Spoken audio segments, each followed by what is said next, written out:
उसको चलाना सत्ता पक्ष का काम है और हम देख रहे हैं लगातार सत्ता पक्ष इसमें विफल हो रहा है। विपक्ष के साथ चर्चा नहीं की जाती। जो टेबल पे बैठ के जिन प्रस्तावों पे चर्चा करके हाउस में उठाने की बात की जाती है, लेकिन जब हाउस शुरू होता है उन पे ना कोई प्रस्ताव रखे जाते हैं ना उन पे बातचीत होती है। तो विपक्ष के सामने संघर्ष करना, जनता की आवाज उठाना ही मुद्दा रह जाता है। और आज जो है वो 4 मेन मुद्दे थे।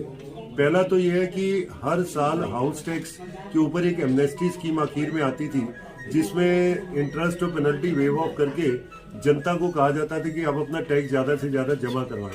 और हम देख रहे हैं कि इस साल जो टैक्स का टारगेट था वो फरवरी तक 50% हुआ। तो जो बड़े बड़े दावे करते थे कि टैक्स ज्यादा आ रहा है, उनकी पोल खुल रही है। हम मांग कर रहे हैं कि एमनेस्टी स्कीम लाई जाए दिल्ली की जनता के लिए। दूसरा, कानपुर में जिस मुद्दे को हम लगातार उठा रहे थे कि आवारा पशु और जो आवारा कुत्ते सड़कों पे घूम रहे हैं उनकी रोकथाम की जाए, लेकिन पिछले 1 साल से हम देख रहे हैं इस पे कोई कदम नहीं उठाया गया।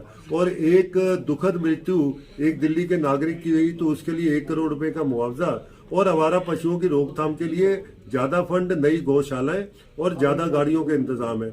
तीसरा जो मुद्दा था वो ये था कि जो व्यापारियों के ऊपर अलग अलग तरीके से नए नए टैक्स लगाए जा रहे हैं, खासकर जो उनका साइनेज, जो उनकी दुकान के जो साइनेज होते हैं उस पे 200 रुपए स्क्वायर फीट पर मंथ का जो टैक्स के नोटिस लाखों रुपए के दिए जा रहे हैं, उसके खिलाफ हमने एक प्राइवेट रेजोल्यूशन रखा था, उसे भी टेबल पे नहीं रखा गया।